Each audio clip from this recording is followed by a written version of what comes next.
Olá, povo da internet, amigo do agronegócio, tudo bem? O assunto de hoje aqui do nosso canal vai ser a pecuária leiteira, já que estamos no frio, época mais seca. Vamos falar aí sobre doenças que podem atingir o rebanho nesta época. Sobre esse assunto, vou conversar a partir de agora com o Fernando Polizel, ele é veterinário do Departamento Técnico da Ouro Fino Saúde Animal. Muito obrigado pela presença aqui, Fernando. Olá, Gustavo, pessoal que acompanha o canal aí. É um prazer enorme estar aqui com vocês hoje. Espero trazer algumas informações aí que vocês consigam aplicar aí no dia a dia e conseguir melhorar ainda mais o manejo de vocês. Vamos lá, Fernando, falar um pouco a respeito desse frio, dessa seca que já chegou, principalmente na região centro-sul do Brasil, né, nesse mês de maio. O que acontece com os animais quando vem essa mudança brusca de temperatura, esse tempo mais seco, não tem a chuva? Os animais leiteiros sofrem também com essa mudança, assim como a gente? Gustavo, os animais, inicialmente, eles sentem sim essa ação do clima, né, do tempo, né? Então, como a gente tem agora essa época de seca, essa época de frio, eles, no primeiro dia, vamos dizer assim, que tem uma baixa de temperatura, né? O produtor de leite, ele que está diariamente, o colaborador que é o ordenador da fazenda, ele consegue notar principalmente ali uma queda de produção no primeiro dia, né? Os animais, eles sentem essa queda abrupta de temperatura, tá?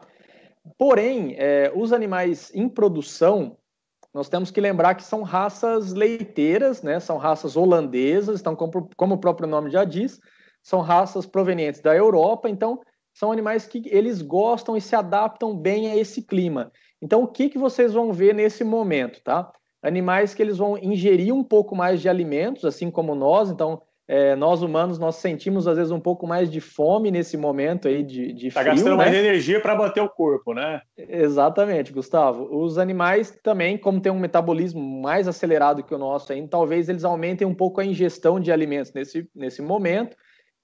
Eles ganham um pouco mais em conforto, porque eles são mais adaptados a esse tipo de clima, eles sofrem menos, gostam mais aí desse tipo de temperatura, e isso aí vai refletir principalmente em produção de leite. Então, o produtor ele vai ver a régua ali do tanque subir um pouquinho nesse momento, vai ter um acréscimo de produção aí, logicamente, se ele tiver oferta de alimento, tá? Então, assim, a gente está lembrando alguns parâmetros produtivos, né? Então, sistemas mais intensivos ou sistemas até extensivos que o pessoal se preparou, que o pessoal armazenou comida, né? Fez uma silagem, seja de capim, ou seja de milho, ou de sorgo, né?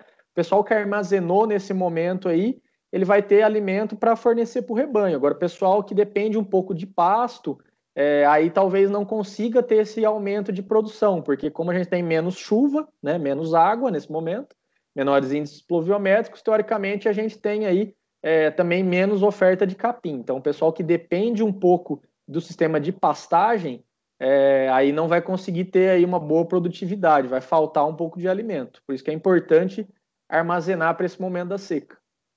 Passando para a parte sanitária a partir de agora.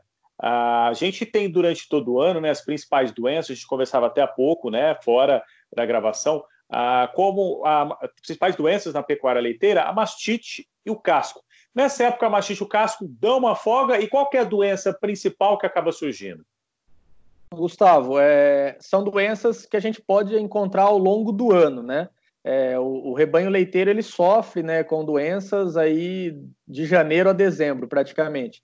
Dá uma folga agora, principalmente quando a gente não tem o problema das chuvas, né? Então, menores problemas com relação ao casco e principalmente menores problemas com mastite, né? Isso falando aí alguns sistemas mais extensivos, né? O que a gente tem que tomar um pouquinho de cuidado aí com outras doenças que podem aparecer, principalmente as doenças respiratórias, e a gente normalmente caracteriza essas doenças, engloba de uma maneira geral como as pneumonias, né? São doenças que a gente tem que ter um pouco mais de atenção aí durante esse período. Quais são os animais mais atingidos? Gustavo, é importante você perguntar e destacar, né, para que a gente consiga pontuar isso aí. Nós podemos ter problemas respiratórios, podemos ter as pneumonias em qualquer faixa etária, tá? Porém, existem faixas etárias que são mais susceptíveis. Então, assim, os animais adultos, a gente vai ter aí uma suscetibilidade aí em torno de 3%. Então, são animais que não são muito acometidos. Agora, tanto bezerras quanto bezerras após o desmame são animais que vão sofrer um pouco mais. Então, vamos falar aí em torno de 12 a 16% dos animais do lote podem sofrer, né, as bezerras. E após a desmama, isso cai um pouco ainda, mas são níveis altos. Aí vamos falar em torno de 6 a 11% aí, de susceptibilidade dessa faixa etária. Então, a gente demanda um pouco mais de atenção com esses animais aí mais jovens, principalmente as bezerras.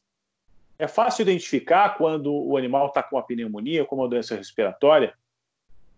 Gustavo, basicamente para o produtor que está diariamente ali lidando com os animais, ou para o técnico, né? Eu costumo falar que o técnico, que nós, quando vamos na propriedade, a gente tem um olhar um pouco mais clínico, né? Você consegue, às vezes, bater o olho no animal e identificar. Mas para o produtor, como ele está ali no dia a dia, ele também tem que começar a treinar esse olhar dele, né? Então, a primeira coisa que a gente vai ver é a ingestão de alimentos. Um animal que ele está acometido, seja por uma doença respiratória ou por outra doença, é um animal que ele não vai se alimentar, ele não vai no coxo junto com os outros animais, ele vai ingerir menos água, é um animal que vai ficar, às vezes, isolado do lote, né? Se nós temos ali um lote de animais, vamos falar assim, se é um bezerreiro coletivo, vou citar esse exemplo, você vai ver um animal que ele vai ficar isolado do lote, tá? Vamos pensar num bezerreiro de casinha tropical ou um sistema argentino, animais que são criados individualmente. O que você pode ver que é mais notável, né? Além da ingestão de alimento, além da baixa ingestão de água, nós podemos ver alguns sinais clínicos característicos das doenças respiratórias, principalmente a alteração na respiração desses animais. Vulgarmente, aí no campo, que a gente escuta muito falar, o bezerro está batendo, que a gente ouve falar. Então, o bezerro que apresenta uma maior frequência respiratória, ou seja, ele tem maior dificuldade para conseguir respirar, para fazer as trocas gasosas. Outros sinais clínicos que a gente vai observar bem. Um bezerro vai estar com a orelha um pouco abaixada, né? Não vai estar com aquela orelha em alerta, vamos dizer assim, né? Então, é um animal que fica com a cabeça um pouco mais baixa. Secreção, tanto secreção nasal, tá? São secreções que a gente encontra em muco purulenta, né, com a presença de pus, inclusive, uma narina ou nas duas. Algumas secreções oculares, tá? Em alguns casos, nós encontramos animais febris também, animais com sinais de febre, então animais com uma temperatura um pouco mais elevada.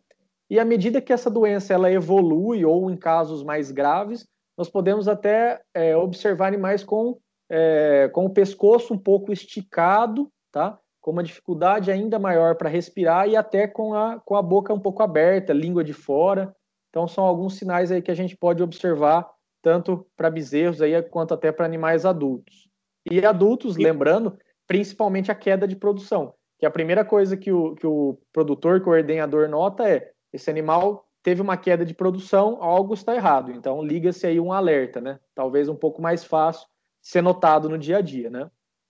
Fez essa identificação, é importante atuar no tratamento, né? E aí tem 2 pontos. É possível trabalhar a prevenção desse problema, né, para não chegar, e caso aconteça, tem que ocorrer o tratamento o mais rápido possível também, né? Tem que trabalhar nessas 2 vias. Exatamente. Gustavo, eu vou falar um pouquinho de como a gente evita esse tipo de doença, quais são as boas práticas e depois vou comentar sobre o tratamento, então. Como que a gente pode evitar? Vamos pensar em bezerros, então, que é a categoria mais acometida, né? A primeira coisa a se fazer é fornecer uma boa colostragem. Então, a partir do momento que o animal nasce, a gente tem que fornecer esse colostro da mãe, um colostro de boa qualidade, o mais rápido possível. Essa vaca não deu colostro, que isso é um pouco difícil em animais leiteiros. Mas pode-se ter aí um banco de colostro, ou existem alguns colostros já em pó no mercado que são de boa qualidade, mas nada substitui aquele colostro mesmo de boa qualidade da vaca, certo? Isso já é um ponto, vamos dizer assim, principal para que ele adquira uma proteção imunológica. Uma outra questão muito importante é a questão de melhorar a higiene do ambiente, né, que esse bezerro se encontra. Então, como eu comentei aí, nós podemos minimizar esse risco de doenças quando nós temos bezerreiros individuais. Então, tanto a casinha tropical quanto o sistema argentino, eles individualizam os bezerros e evitam que eles tenham contato, né? Diminuindo aí a morbidade da doença dentro do rebanho, tá? É outra questão importante. A gente não pode deixar de falar também da higiene, tá? Então, manter um ambiente limpo, com a ausência de barro, vamos dizer assim, né? Condições de higiene bem realizadas, cobertura e acesso à luz solar também, tá? Diminuir a lotação, então, se o produtor não tem condição de ter um bezerreiro individual e ele trabalha com um bezerreiro coletivo, então, o ideal seria diminuir os animais desse lote, né? Ter menos animais, né? Para evitar essa lotação e fazer uma dieta adequada, né? Então, monitorar o score corporal desses animais, monitorar o ganho de peso, tá? Sempre realizar as vacinas preconizadas durante o ano e fazer uma boa dieta, né? Isso aí são os cuidados essenciais para que a gente evite as doenças no nosso rebanho. E falando da questão de tratamento, eu identifiquei um animal que está doente, um animal que tem acometimento respiratório dentro do meu rebanho. Nós precisamos agir rápido, independente seja uma bezerra, uma novilha ou uma vaca, nós temos que agir rápido. As doenças respiratórias, dependendo do agente, seja um vírus ou uma bactéria, eles possuem uma ação rápida também. Esse quadro pode evoluir para casos graves, inclusive até levar ao óbito ou descarte dos animais. Então, para que a gente tenha uma eficiência, uma completa, uma taxa de cura muito boa desses animais, a gente tem que agir com antibióticos que nos tragam também essa velocidade aí de ação. Então, a gente pode trabalhar, por exemplo, eu indico a questão do resolutor, que é a nossa marbofloxacina, que é uma quinolona que age rapidamente, ela pode ser aplicada através da via subcutânea, e ela tem aí já uma ação em cerca de meia hora no animal, alcançando seu pico aí em 3 horas. Então, é um antibiótico que vai trazer muito benefício. Nós vamos, com a ação bactericida da marbofloxacina, nós vamos agir direto nesse agente, tá? E implica aí em 1 a 2 aplicações aí com intervalo de 24 a 48 horas, a gente consegue ter um grande benefício. Para melhorar ainda mais esse tratamento, a gente usa algumas terapias suportes, né? No caso, a gente utiliza aí o Maxicam, que é o Meloxicam 2%, que vai trazer uma ação anti-inflamatória e analgésica para o animal, e ainda podemos